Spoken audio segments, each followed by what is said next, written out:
اتفاق کی بات ہے کہ پاکستان میں اگر کوئی ڈنگ کے ورکر ملے ہیں کسی جماعت کو، وہ پی ٹی آئی کو ملے ہیں۔ دانیال صاحب، سب سے پہلے ہم بات یہ کرتے ہیں پاکستان کے جو موجودہ مسائل اور جو سیاسی تصادم میں کہوں گا اس کو، اس کے حوالے سے اس کا ذمہ دار آپ کس کو ٹھہراتے ہیں؟ جی، اس میں واضح طور پر جو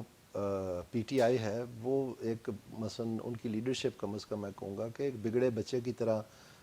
ایک ضد میں آئی ہوئی ہے جب سے ووٹ آف نو کانفیڈنس ہوا، اور ان کو اس وقت بھی معلوم تھا کہ ان کا جو مینڈیٹ ہے وہ 2018 کے الیکشن کی پیداوار تھی، جس میں بہت سارے سوالات تھے، بلکہ جو سلیکٹڈ کا ٹائٹل تھا وہ اسی وقت ان کو دے دیا گیا، اور اس سے بڑی چڑ ان کو ہوتی تھی کیونکہ ان کو تو پتہ تھا اصلی بات کا۔ تو اس کے باوجود جب ووٹ آف نو کانفیڈنس ہوا، جو کہ ہونا ہی تھا کیونکہ یہ بذات خود گورننس تو کر نہیں پائے، پاکستان میں ہر محکمے میں ایک تباہی کا باعث بنے ہوئے تھے، اور فائنلی آئی ایم ایف کا جو پروگرام تھا وہ بھی ختم ہو گیا، اور پاکستان ایک عجیب و غریب اکنامک صورتحال میں پھنس گیا۔ تو اس کے بعد انہوں نے آ کے تو آرمی کو بلا بلا کہنا شروع کر دیا، کبھی امریکہ کو الزام لگاتے تھے، کبھی آرمی کا الزام لگاتے تھے، کبھی کہتے تھے کہ جی مجھے قتل انہوں نے کروانے کی کوشش کی ہے، کبھی کچھ ٹوٹلی انسبسٹینشیٹڈ، اور ساتھ ہی ایک 2 4 5 روز کے بعد وہ جو الزام لگایا ہوتا تھا وہ خود ہی اس سے جو ہے مکر جاتے تھے اور کہتے تھے نہیں جی اب امریکہ کا بھی کوئی قصور نہیں ہے، اب فوج کا بھی کوئی، اور یہ ساری عوام کو ایک درس دیا ہوا تھا کہ ہم کوئی غلام ہیں۔ تو وہ جب انہوں نے آرمی چیف کو تا حیات آرمی چیف رہنے کا کہا تو اس وقت وہ غلامی ہو رہی تھی یا وہ حکمرانی ہو رہی تھی، وہ کیا ہو رہا تھا؟ سو کہنے کا مقصد یہ ہے کہ یہ جو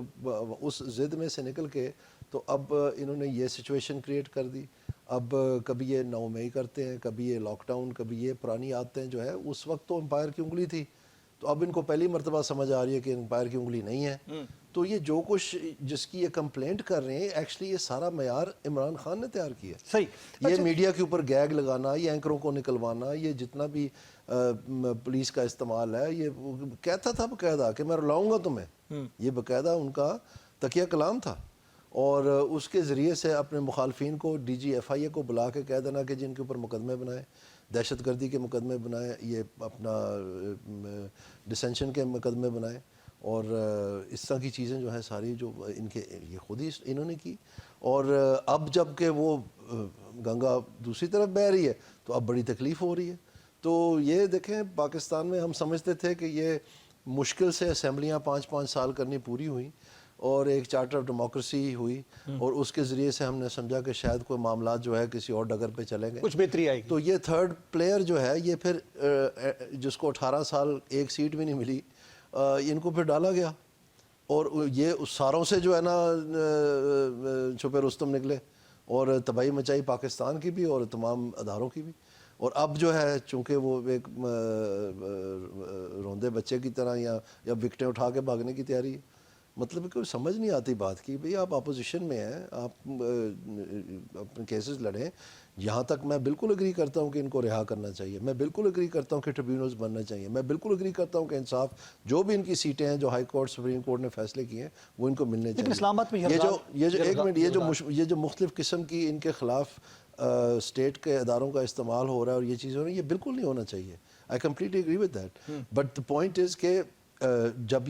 یہ استعمال کر رہے تھے تو سارے یہ کہتے تھے کہ جب آپ کی باری آئے گی آپ کے آنسو پوچھنے والا کوئی نہیں ہوگا، اور یہ باقاعدہ اسمبلی کے فلور سینٹ کے فلور پہ باتیں ہوئی ہیں۔ اللہ جنت نصیب کرے ان کو، جنہوں نے مشاہد اللہ صاحب نے یہ ان کو کہا تھا، بڑی مشہور وہ چلی ہے کلپ سارے کچھ، اور آپ دیکھ لیں کیا حالات بن رہے ہیں۔ اور اب یہ کہ ان کو اتفاق کی بات ہے کہ پاکستان میں اگر کوئی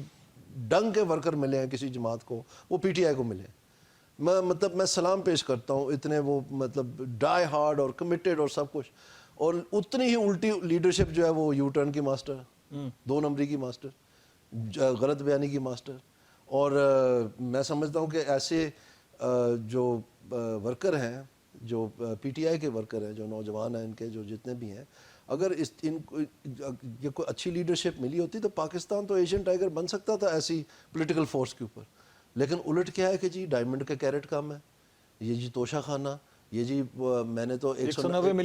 ملین پاؤنڈ جو ہے، اور اس طرح کی باتیں۔ بھئی دیکھیں میں کہتا ہوں کچھ بھی نہ کیا ہو، لیکن یہ کوئی طریقہ بنتا ہے کہ آپ کیبنٹ میں انویلوپ کھولے بغیر اپروول کروا رہے ہیں 190 وہ پیسے جو چوری کے پکڑے گئے برطانیہ میں برطانوی گورنمنٹ نے پکڑے ہیں, آپ کی کوئی مہربانی نہیں ہے, جو کرپشن ختم کرنے آئے تھے سارے آپ کو پکڑ کے دے رہے ہیں کہ یہ لیں جی, کہ وہ لوٹا ہوا پیسہ واپس لانا ہے پاکستان. کس کا نعرہ تھا؟ لوٹا ہوا پیسہ واپس. وہ جب لوٹا ہوا پیسہ کسی اور نے پکڑ کے دے دیا تو آپ نے اسی کی جیب میں ڈال دیا جس کے خلاف وہ لوٹا ہوا تھا, اور پھر کہہ دیا کہ جناب وہ یہ اصل میں یہ سپریم ان کی جیب میں سپریم کورٹ میں ڈال دیا جو ان کا جرمانہ تھا. چلے آپ نے مہربانی کر دی, انہوں نے آپ کے لیے کچھ کیا ہوگا, کچھ نہیں کی, جو بھی ہے. پھر آپ نے ان سے زمین بھی لے لی اور کہہ دیا کہ جی یہ تو ٹرسٹ کی ہے. وہ ٹرسٹ کا بینیفیشری کون ہے, ٹرسٹ کا مالک کون ہے, ٹرسٹ کا ہیڈ کون ہے, ڈیسیجن میکر کون ہے. تو ورچولی تو وہ چیزیں آپ کو گئیں, اور پھر جتنا بھی گرد و نواح میں لوگ ہیں وہ اپنے کرونی ساروں کو بٹھا دیا. تو یہ جو کوئڈ پرو کو ہے, اس کی جو ٹائمنگ ہے, یہ اب میرا مطلب ہے کیا یہ سارے جسٹیفیکیشن نہیں بنتی, نہیں پوری قوم بچے جسٹیفیکیشن نہیں بنتی. یہ وہ ہے جو نہیں, ایک منٹ, یہ ہمیں مثال دیتے رہے ہیں کہ جی آپ ہوم سیکٹری ہوم منسٹر جو تھا یو کے کا, اس نے صرف سفارش کی کہ ایک ویزا جو ہے وہ ذرا جلدی لگا دیں,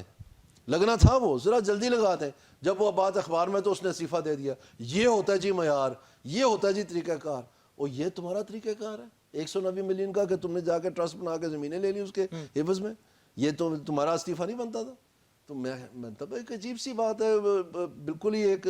اور پھر جو گورننس ہے پاکستان کی, اس کو شکست و ریخ کر دیا. پورے صوبے جو ہیں جو ملکوں کے سائز کے ہیں, جیسے پنجاب ہے, وہ بزدار جیسے لوگوں کو لگا دیا. ادھر کوئی محمود صاحب وہ ڈھونڈ لائے, وہ پتہ نہیں آپ کی ان سے ملاقات ہوئی ہے کہ نہیں خیبر پختونخوا والے کے ساتھ. ہاں جی, وہ بھی وسیم اکرم پلس ہی ہے. تو سو کہنے کا مقصد یہ ہے کہ اندھوں میں کانے راجے بن کے, اور پھر جب آپ کو کال کیا جائے کہ بھئی آپ کی گورننس نہیں ٹھیک ہے, آپ کی اکانومی کا ستیہ ناش ہو رہا ہے, آپ کی انویسٹمنٹ نہیں آ رہی, تو اوپر سے پھر آپ سینہ زوری شروع کر دیں. اب یہ تو غلط بات ہے. تو آپ کا جو سوال تھا کہ اس نے کیا, یہ سب ان کا تیار, ان کی ذمہ داری. لیکن میں ایک شخصیت ذمہ داری نہیں, ان کا تیار کردہ ایک شخصیت جو اس کا منبع نظر آتی ہیں, اور وہ ہی جن کی وجہ سے وہ جیل میں بھی نظر آتے ہیں اور معاملات بگڑتے بھی نظر آتے ہیں. جب ان کی کرپشن, ان کے کیسز, ان کی فائل لے کے جایا گیا تو ان کو چینج کر دیا گیا. وہ عاصم منیر صاحب, جنرل عاصم منیر صاحب کی بات کی جا رہی ہے جب وہ ڈی جی آئی سے تھے, اور معاملات وہیں سے شروع ہوئے. ان کے کرپشن کی داستان گوگی کے حوالے سے بات کریں, بشرا بی بی, اور آج بھی 24 تاریخ کو جو کچھ ہوا اسلام آباد میں, وہ کس کی کال تھی اور کون کہہ رہا تھا کہ آگے بڑھو, ہمارے ساتھ چھوڑ کے نہ بھاگنا, اور اس کے بعد سب سے پہلے فراری وہ بشرا بی بی صاحبہ ہوئی. تو اس کا مطلب تو یہ ہوا کہ یہ ان کی زندگی میں آ کے اس جماعت کے اندر.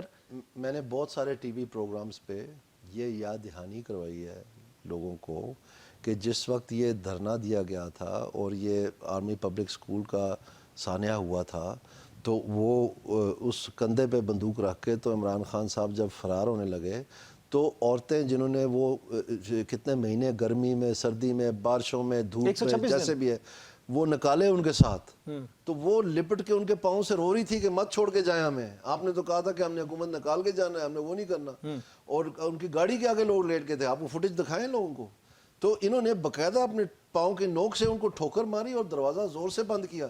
کہ وہ جو روکنا چاہ رہے تھے ان کو, اور گاڑی بھگا دی.